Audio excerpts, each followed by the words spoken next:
Hello everyone. India में हर साल 26 जनवरी को रिपब्लिक डे मनाया जाता है।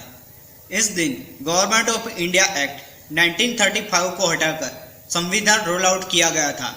इस वीडियो में हम डिस्कस करेंगे गवर्नमेंट ऑफ इंडिया एक्ट 1935 के बारे में।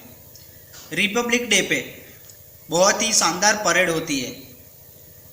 Indian army, Indian navy, Indian air force और डीआरडीओ अपने पावरफुल वेपन को परेड में शामिल करके पूरी दुनिया में इंडिया को एक पावरफुल कंट्री के रूप में दिखाते हैं। इस दिन देश के कई हिस्सों में इंडिया के फ्लैग को लहराया जाता है, नेशनल एंथम गाया जाता है और इंडिया के ब्रेव सोल्जर्स को कई अवार्ड भी मिलते हैं। इंडिया के फ्रीडम फाइटर्स को याद किया जाता है और कई कल्चरल इवेंट होती हैं। एक तरह से ये दिन बहुत ही खास होता है इंडिया के लिए और इंडिया इसे बहुत ही शानदार तरीके से मनाता भी है। अभी हमने मनाया है 72वां रिपब्लिक डे। अभी कुछ ही हफ्तों पहले जब हमने रिपब्लिक डे मनाया तब इंडिया की जो कैपिटल है दिल्ली, वहाँ पे बहुत ही बड़ा वायलेंस हुआ है और ये इंटरनेशनल मीडिया ने पूरी तरह से कवर किया है। मैं यहाँ पर कहूँगा हमारी बहुत ही खराब इमेज गई है पूरी दुनिया में।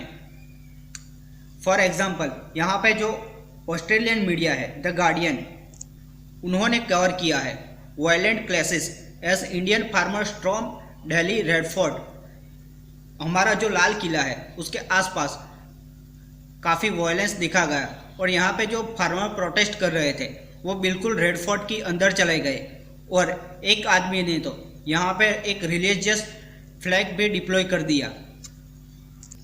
यहाँ पे मैं आपको एक बात बताता हूँ, ध्यान से सुनना। रिलीजियस फ्लैग है वो डिप्लॉय किया है एक एम्प्टी पोल पर, लेकिन अभी आपको इंटरनेट पर ऐसे कई आर्टिकल और न्यूज़ मिलेंगी जहाँ पे लिखा होगा कि इंडिया के नेशनल फ्लैग को रिमूव करके वहाँ पे ये डिप्लॉय किया है, लेकिन ये गलत न्यूज़ है।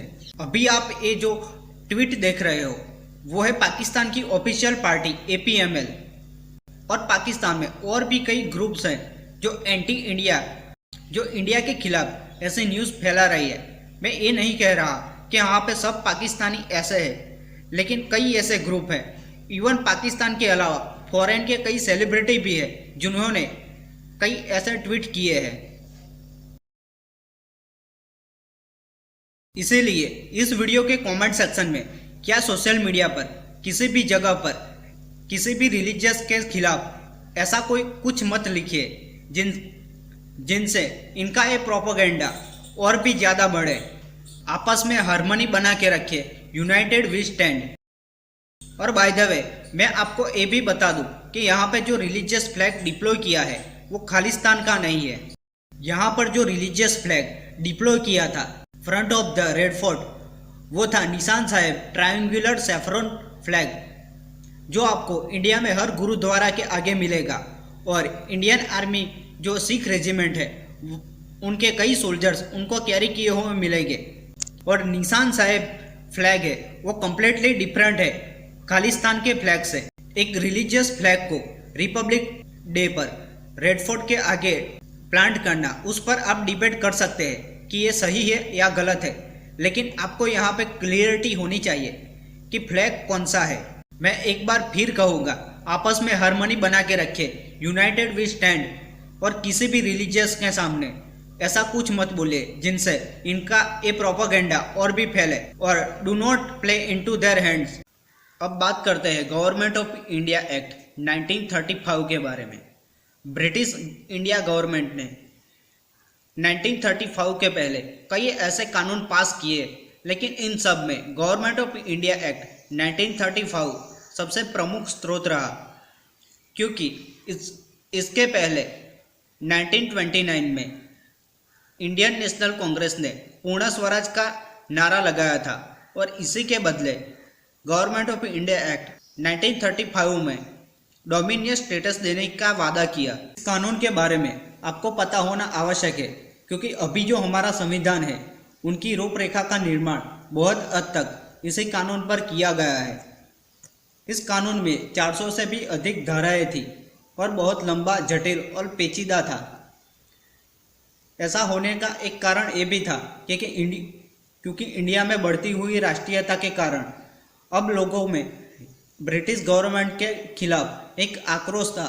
इस कानून के थ्रू इंडिया में कुछ महत्वपूर्ण चेंजेस किए जाएंगे, जिनमें जो ब्रिटिश इंडिया है और प्रिंसली स्टेट है उन दोनों को शामिल करके एक अखिल भारतीय संघ की स्थापना की जाएगी और जो प्रोविंस है उनको स्वशासन का अधिकार दिया जाएगा और शासन के समस्त विषयों को 3 हिस्सों में बांटा गया। पहला था फेडरल, जो अधीन होगा सेंट्रल लेवल पर।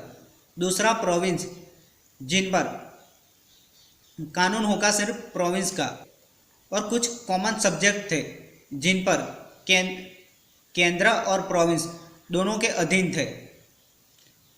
और यहाँ पे एक कंफर्म भी किया गया, अगर किसी भी सब्जेक्ट को लेके सेंटर और प्रोविंस में विरोध होता है तो वहाँ पर सिर्फ सेंटर का ही कानून मान्य होगा। इस कानून के थ्रू प्रोविंस में उत्तरदायी शासन की स्थापना की गई, यानी गवर्नर अब भारतीय मंत्रियों की सलाह से कार्य करेंगे। इसी के कारण यह कहा जाता है कि इस कानून के द्वारा प्रोविजनल ऑटोनॉमी की स्थापना की गई। इंडिया में ड्यूअल गवर्नमेंट की व्यवस्था की गई, जिनमें सेंटर और प्रोविंस दोनों को सत्ता दी गई। इस अधिनियम द्वारा सेंटर और प्रोविंस दोनों में विषयों का बंटवारा किया गया। जो विषय भारत के हित में थे उन्हें केंद्र के अधीन रखा गया, जैसे प्रतीक्षालय, यातायात, विदेश नीति और स्वास्थ्य, सफाई, शिक्षा, पुलिस, जेल, ऐसे कई विषय थे जिनको प्रोविंस के अधीन रखा गया। उसके बाद एक फेडरल कोर्ट की स्थापना की गई और एक रिजर्व बैंक ऑफ इंडिया की स्थापना की गई। बर्मा और अदन को भारत के शासन से अलग कर दिया। उसके बाद सिंध और ओडिशा 2 नए प्रोविंस बनाए गए, जिनको गवर्नर के अधीन रखा गया। गवर्नर जनरल और गवर्नर को कुछ स्पेशल रिस्पॉन्सिबिलिटी दी गई। इस अधिनियम के 3 प्रमुख अंग थे। First, all India union. Second, responsible government. और third, separate representation for different public and other category. Government of India act 1935 एक तरह से एक गुलामी पत्र था। इस अधिनियम के थ्रू भारतीयों को संपूर्ण सत्ता देने का वादा किया था, लेकिन अभी भी संपूर्ण सत्ता अंग्रेज हुकूमत के पास ही थी। इस अधिनियम की प्रास्ताविक रूपरेखा कुछ इस तरह से बनाई गई थी कि किसी भी प्रकार का वास्तविक विकास असंभव हो जाए। इस अधिनियम के थ्रू अखिल भारतीय संघ की स्थापना की जाएगी और इस संघ के सभी आधारभूत लक्षण, जैसे शक्तियों का विभाजन, लिखित और कठोर संविधान और निष्पक्ष न्यायिका, इसके सामने कुछ ऐसे नियम ऐड किए गए थे जिनको स्वीकार करना अयोग्य था। भारतीयों को इस अधिनियम में किसी भी तरह का संशोधन करना, किसी नियम को ऐड करना या किसी नियम को हटाना, ऐसा कोई अधिकार नहीं दिया गया था। यह अधिनियम सबसे अधिक आपत्तिजनक इसलिए भी था क्योंकि इसमें सबसे ज़्यादा शक्तियाँ गवर्नर के पास थी। गवर्नर जनरल और गवर्नरों को व्यापक सत्ता देने के कारण जो प्रोविंस की गवर्नमेंट है वो एक तरह से एक मजाक बनकर रह गई। यहाँ पर ना तो हिंदू राजा है और ना ही मुस्लिम। इन सब बातों से ये क्लियर हो गया, सांप्रदायिक चुनाव प्रणाली भारत के लिए अहितकारक है और सबने उनका विरोध भी किया, लेकिन फिर भी इसको परमानेंट रखा गया, बल्कि इसका विस्तार भी बढ़ाया गया।